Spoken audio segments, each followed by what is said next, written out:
收到机器之后，把这个正中盘里面绳子解了之后，把这3个螺丝稍微松一点，3个螺丝松一点之后，再把这个东西染料这个东西套在里面拿掉，拿掉之后，在这个正中盘正好对准这个槽子当中，越近越好。这槽子的话对准它越近越好，正好这当中之后的话对好了之后。把这螺丝稍微紧一下之后，把这电机打开之后再踩一下寸珠看它流钉正不正常，流钉的话看它正不正常，流钉正常的话，你就是空踩一下这个寸钉之后看它正不正常，正常的话你就可以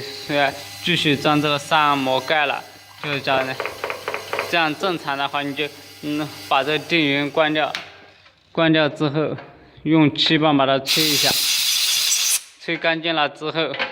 马上把这模具把它盖起来。模具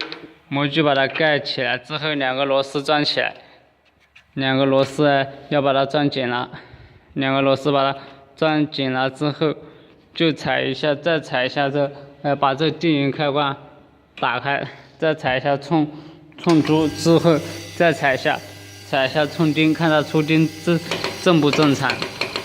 正常的话就把这螺丝锁起来，之后再把这3个螺丝也把它锁紧了。这个螺丝后面有2个螺丝也把它锁紧了，这样就可以操作了。